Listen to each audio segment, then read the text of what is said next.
जय शनिदेव, जय श्री राम भाइयों। आज का हमारा विषय है गुप्त धन काला क्यों पड़ता है। इसके बारे में आज हम चर्चा करने वाले हैं, विश्लेषण करने वाले हैं। अगर आप मेरे चैनल को फॉलो नहीं किया, सब्सक्राइब नहीं किया, लाइक नहीं किया, शेयर नहीं किया तो सबसे पहले फॉलो, सब्सक्राइब, लाइक, शेयर करिए।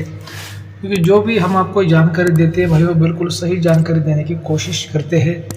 तो आपको ऐसी सही जानकारी कहीं भी सुनने को नहीं मिलेगी, तो चैनल को फॉलो, सब्सक्राइब ज़रूर करिए।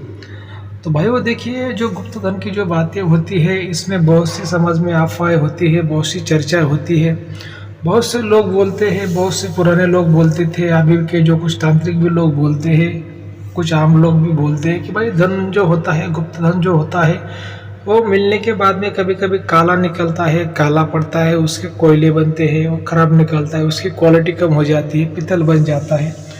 तो क्या ऐसा क्यों होता है? क्या पहले से वो धन वैसा काला होता है, उसकी क्वालिटी कम होती है, या फिर निकलने के बाद में कोई शक्ति उसको ऐसा खराब बना देती है, उसकी क्वालिटी कम कर देती है? तो इसका क्या रहस्य है? तो देखिए भाई, वो बात ऐसी है कि जो धन की जो बात आती है, जो गुप्त धन की जो बात आती है, तो मेरा ये मानना होता है कि भाई वो नसीब से मिलने वाला काम है। जो धन अगर किसी को मिलता है तो उसका जो पिछला जन्म का जो कोई पुण्य है, नसीब है, कोई भाग्य है, तो उसके ही दम पर उसको ये धन मिलता है। क्योंकि अगर हम जीवन भर पूरा ईमानदारी से काम करेंगे, कितनी भी मेहनत करेंगे भाइयों, तो हम छटाक दो छटाक भी हम कोई सोना चांदी नहीं खरीद पाओगे। क्योंकि आज के ज़माने में भाइयों पेट भरना ही बहुत मुश्किल हो गया है। और ऐसा धन अगर किसी को मिलता है बिना काम का, बिना कर्म का, फ्री में, अब जो भी धन मिलता है वो मान लीजिए कि भाई वो तो आपका तो नहीं होता, किसी और का भी होता, किसी और का होता है। तो ऐसा जो फ्री में आपको गुप्त धन मिलता है, तो इसके लिए नसीब का तो होना बहुत ज़रूरी है। और जो नसीब बनता है अपना, जो आप पुण्य करते हो, चाहे पिछला जन्म में हो या फिर उसके और पिछले जन्म में हो, तो उससे आपका नसीब बनता है। तो क्या होता है कि भाई वो जैसे मान लो कि अभी जो धन तो मिला आपको, लेकिन वो काला मिला, ऐसा मिला, तो इसमें दो गलतियां हो सकती है। पहली बात तो ऐसी होती कि अगर कोई भी आम इंसान धन को तो नहीं निकाल सकता, वो किसी ना किसी पंडित की, तांत्रिक की, कोई दोस्त की हो, किसी के भी जानकार व्यक्ति को सलाह लेता है, उसकी मदद लेता है और धन को निकालने की कोशिश करता है।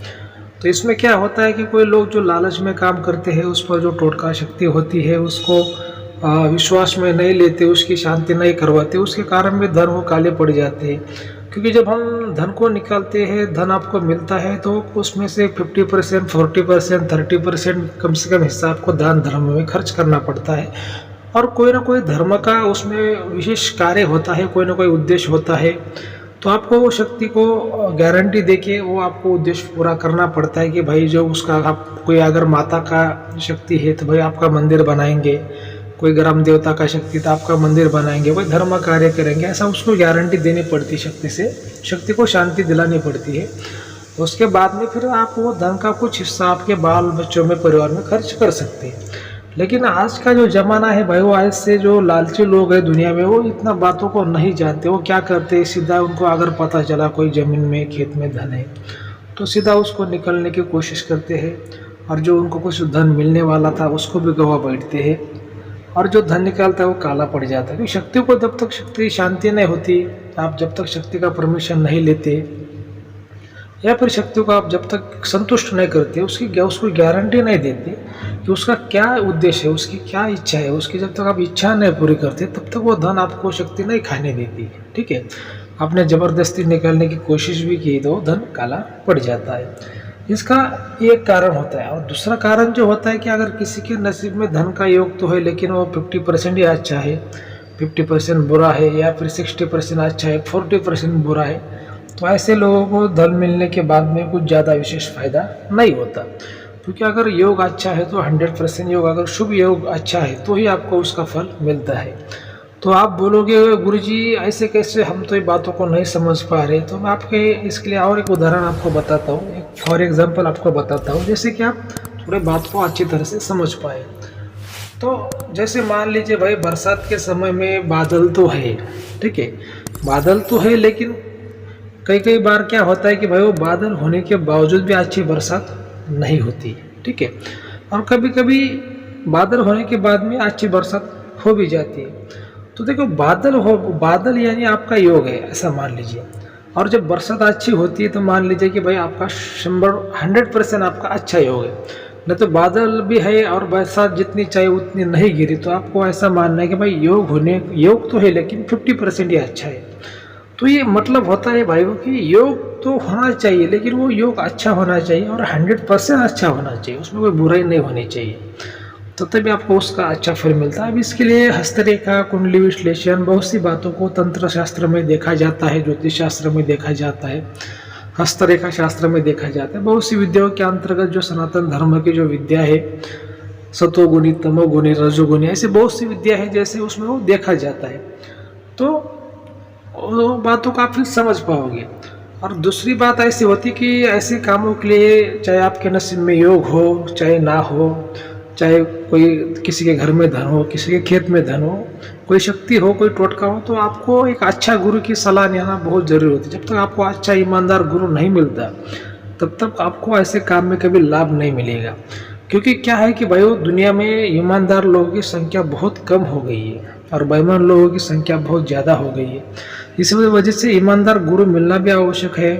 और खाली ईमानदार गुरु से नहीं, वो ज्ञानी भी गुरु होना चाहिए, उसके पास में सभी विद्याओं का ज्ञान होना चाहिए।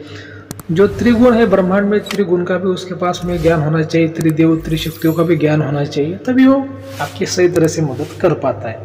नहीं तो अगर आप एक ही गुण का गुरु करोगे तो आपकी सही तरीके से मदद आपकी नहीं कर पाता, वो आपकी अधूरी मदद करता है, उसको आपका ज़्यादा फायदा नहीं कर सकता। तो गुरु ऐसा होना चाहिए कि तीनों भी गुणों का उसके पास में ज्ञान हो और त्रिदेव और त्रिशक्तियों का भी ज्ञान हो, ठीक है। तो भाई वो बात ऐसी होती है कि बहुत से लोग हमारे जो शिष्य लोग हैं या फिर जो भी कुछ हमारे चाहने वाले लोग हैं, तो हमें सवाल पूछते हैं, गुरु जी ऐसा हुआ वैसा हुआ, कुछ लॉस हुआ, कुछ संकेत मिले, धन की शक्ति के संकेत मिले, और किसी घर में धन है, ऐसा है वैसा है, तो शक्ति प्रॉब्लम दे रही है, नेगेटिव प्रॉब्लम दे रही है, काम धंधों में दिक्कत दे रही है, घर परिवार में दिक्कत दे रही है, सुख शांति में कमी ला रही है, तो ऐसा क्यों होता है। तो देखिए भाई वो जो धन होता है ना, तो जहाँ भी धन होता है, धन की शक्तियाँ होती है, तो आदमी का पूरा वो सुख चैन छीन लेती है। और भी इसको अच्छी तरह से समझने के लिए मैं आपको और एक उदाहरण बताता हूँ कि जैसे मान लीजिए कि जब तक आपके घर में पैसा नहीं है तो भाई वो मान लीजिए कि वो व्यक्ति को ज़्यादा चिंता नहीं रहती है, चिंता तो रहती है पैसा नहीं लेकिन ज़्यादा नहीं रहती है, खा पी के सो जाता है। लेकिन किसी के घर में अगर अचानक से 1 करोड़ 2 करोड़ रुपए ऐसा आ जाए तो बार बार वो तिजोरी को ही देखता रहेगा, भाई कोई चोर ना आ जाए, कोई चोर ना आ जाए, मेरा पैसा कोई चुरा के ना लेके जाए, मतलब रात भर नहीं सोएगा, उसको चिंता रहेगी। वैसे ही अगर किसी के घर में धन रहता है, धन की शक्ति रहती है, तो क्या होता है कि वो शक्ति घर का पूरा सुख चैन छीन लेती है और व्यक्ति को पूरा चिंता में डाल देती है। तो फिर भी ठीक है, अगर किसी को कोई सवाल है, कोई समस्या है, तो जो स्क्रीन पर आपको नंबर दिखाई दे रहा है उस पर आप हमें व्हाट्सएप कॉल कर सकते हैं। लेकिन जो चैनल के फीस है भाई वो आपको लागू रहेगी, इस बात का आपको ध्यान में रखना है। तो और आज का अगर वीडियो आपको अच्छा लगा तो अपने चैनल को फॉलो, सब्सक्राइब, लाइक, शेयर जरूर करना है। जय शनिदेव, जय श्री राम, धन्यवाद।